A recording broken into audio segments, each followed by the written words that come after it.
हाँ, लेकिन तुम्हारे मृत्युंजय तुम्हारे सोने के बाद इस कमरे से चले गए थे। लेकिन तुम मुझे ये बता कि हमारी दोस्त विनीता ने कॉलेज क्यों छोड़ा? मैंने उसको काफ़ी सारे कॉल्स किए थे, लेकिन उसने मेरे ना ही कॉल्स उठाए और ना ही मैसेजों के जवाब दिए। इराया ने आरोही की तरफ अपनी उदास आंखों से देखते हुए उसको सारी की सारी बातें बता दी। उन बातों को सुनकर आरोही अपने बेड से गुस्से से उठते हुए बोली, क्या वो पागल हो गई है? वो तुम्हारे सर पर ऐसे कैसे कुछ भी इल्जाम लगा सकती है?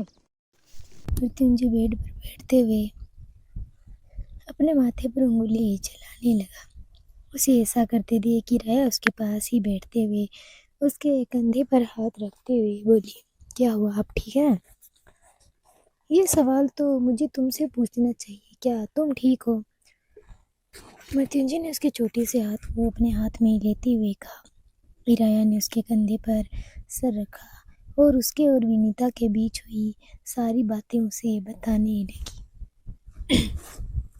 वो सब बताते हुए उसकी आंखों में आंसू थे। उसने मृत्युंजय की ओर देखते हुए कहा, मुझे नहीं पता था कि मेरी वजह से किसी को इतना सब कुछ भी झेलना पड़ सकता है।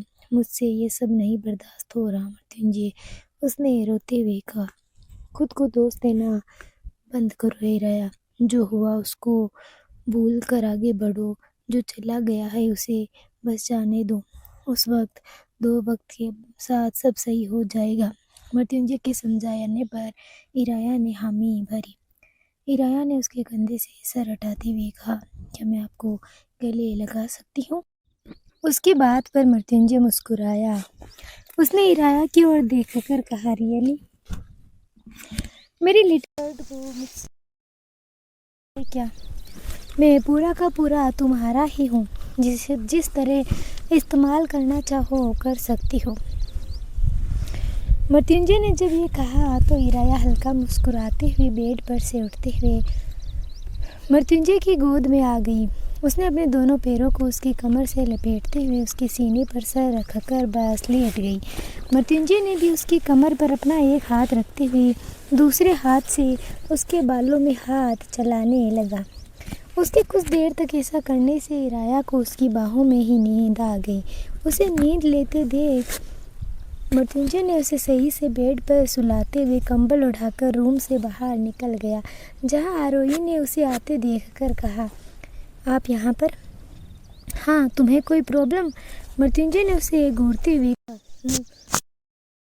जीज, ये कहते हुए उसने मुंह पर हाथ रख दिया। उसने मृत्युंजय की ओर देखा जो उसे ही सवालिया नज़रों से देख रहा था। वो कहा, मेरा मतलब है मुझे क्यों प्रॉब्लम होगी? मुझे कोई फ़र्क भी नहीं पड़ता है तुम्हें कोई प्रॉब्लम हो या ना हो। मृत्युंजय ने अपनी पैंट की जेब में हाथ डालते हुए उसे बिना देखे ही कहा, मुझे आपसे कोई बहस नहीं करनी, मुझे बस अपनी ईरू से मिलना है। उसने जब ये कहा तो मृत्युंजय को उससे जलन होने लगी। वो यही सोच रहा था कि इस लड़की की हिम्मत कैसे हुई इराया को अपना कहने की। उसने आरोही को घूरते हुए कहा, एक बात अच्छी तरह से समझ लो लड़की, वो तुम्हारी नहीं है तो उसे अपना कहना बंद करो। और सबसे इम्पोर्टेंट, अगर तुम्हारी वजह से उसे चोट पहुंची या खरोच भी आई तो तुम नहीं जानती मैं तुम्हारे साथ क्या क्या कर सकता हूँ। यह कहते हुए वो वहाँ से निकल गया। उसके जाने पर आरोही ने हैरानी से खुद से कहा, अरे मैं क्यों चोट पहुँचाने लगी अपनी हीरो को? यह कहते हुए उसने अपना सर झटकते हुए इराया के कमरे के अंदर वो चली गई। मितांस का घर। मितांस अपने किसी एक केस पर बैठकर स्टडी कर ही रहा था कि तभी मितांस की माँ ने अपनी व्हील चेयर को उसकी तरफ बढ़ाते हुए कहा, मितांस, क्या तुम अभी फ्री हो? मुझे तुमसे कुछ ज़रूरी बात करनी थी। मितांस ने अपनी माँ की ओर देखते हुए सभी पेपर्स को साइड में किया और उठकर घुटनों पर बैठते हुए माँ के हाथों को अपने हाथ में लेकर कहा, आपको मुझसे पूछने की ज़रूरत नहीं है, बस आप बोलिए क्या बात है? देखो मितांश, तुम मेरे इकलौते बेटे हो, या यूँ कहो मेरी जानने की वजह हो, मेरी इकलौती पूंजी। मैं चाहती हूँ तुम अपनी ज़िंदगी में खुश रहो। मैं चाहती हूँ कोई ऐसा तुम्हारे पास हो जो मेरे बाद तुम्हारा ख्याल रखे। मितांश ने अपनी माँ से बेचैनी से कहा, माँ प्लीज़ कितनी बार कहूँ ऐसी बातें मत कीजिए। क्या करूं बच्चे, माँ हूँ ना तो दिल घबराता है। अगर मुझे कुछ हो गया तो मेरे बच्चे का क्या होगा, वो कैसे जिएगा, वो अकेला पड़ जाएगा। पर मेरी उस समस्या का हल भी आज भगवान ने दे दिया है। क्या मतलब है आपका? अरे पगले, कोई है जो तुम्हें बेहद चाहता है, तुमसे बिना किसी स्वार्थ के बेहद प्रेम करता है, वो भी तब से जब से उसने होश संभाला है। मेरे लिए इससे बड़ी खुशी की बात क्या हो सकती है कि कोई बिल्कुल मेरी तरह तुम्हें प्यार करे। उसने मितांश के गाल पर हाथ फेरते हुए कहा। वही मितांश अभी भी सवालिया नज़रों से उन्हें ही देख रहा था। मृत्युंजय की माँ आई थी। उन्होंने बताया, स्नेहा तुम्हें चाहती है। उन्होंने जैसे ही ये कहा तो मितांश एकदम से खड़ा होकर बोला, व्हाट? हाँ, वो चाहती है कि इस बर्थडे पर वो स्नेहा को सरप्राइज़ दे। वो तोहफे के रूप में उसे उसकी सबसे बड़ी खुशी देना चाहती है। उन्होंने स्नेहा के लिए तुम्हें चुना है मितांश। मितांश बोला, आर यू सीरियस मॉम? उसे मैं अपनी छोटी बहन की तरह मानता हूँ। मैंने उसे कभी उस नज़र से देखा तक नहीं है। आप ये सब क्या बोल रही है? मितांश ने अपने बालों में हाथ चलाते हुए कहा।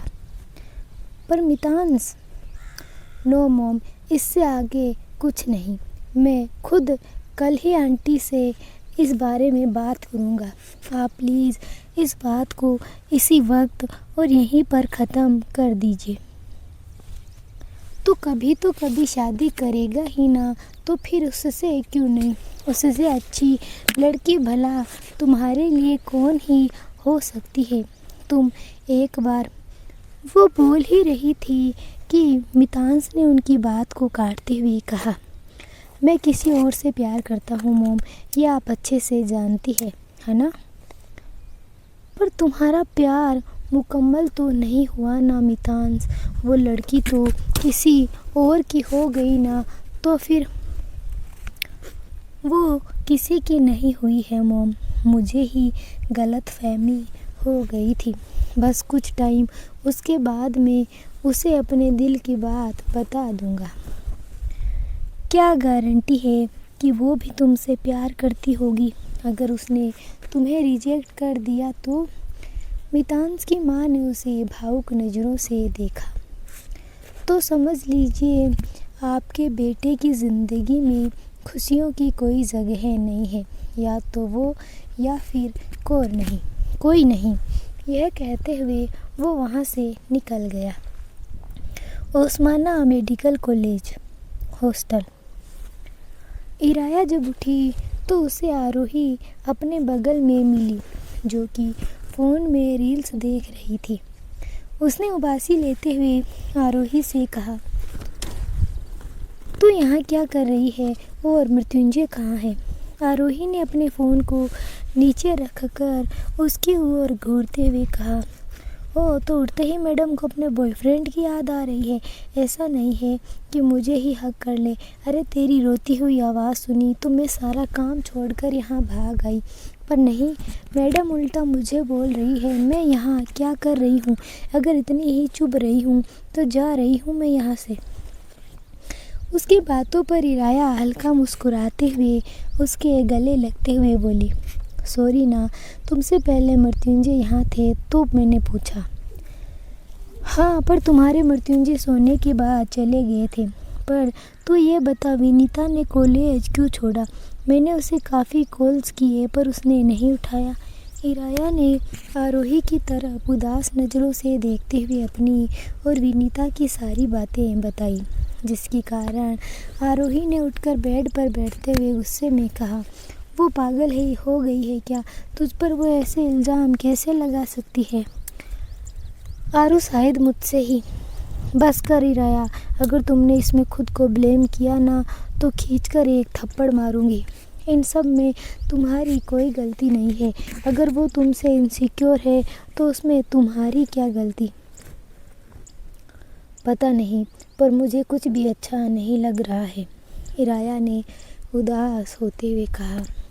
तो आरोही ने अपनी बाहें फैलाते हुए उसे अपनी बाहों में आने को कहा तो इराया उसके गले लग गई।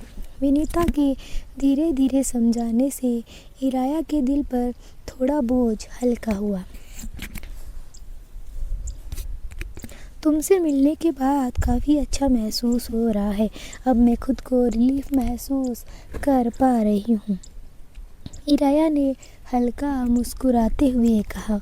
ओह, तो डीएसपी सर से मिलने से तुम्हें रिलीफ नहीं मिलता था क्या? आरोही ने छेड़ते हुए कहा। ऐसा कुछ नहीं है, उनके होने पर भी मुझे काफ़ी अच्छा महसूस हुआ था।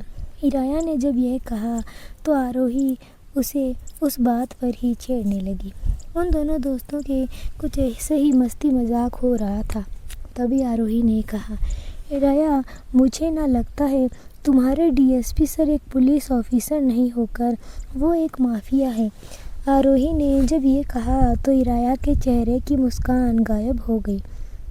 अरे, तेरे चेहरे का रंग क्यों उड़ गया? मैं तो मजाक कर रही हूँ। वो क्या है ना कि उनसे रूम के बाहर मुलाकात हुई तो वो मुझे धमका कर चले गए। उसने इराया को मृत्युंजय और खुद के बीच हुई सारी बात बताई, जिसे सुनकर इराया हंस पड़ी। अरे पागल, उन्होंने ऐसे ही बोल दिया होगा, इराया ने हंसते हुए कहा। ऐसे ही नहीं बोला था उन्होंने, मैंने उनकी आंखों में बोलते वक्त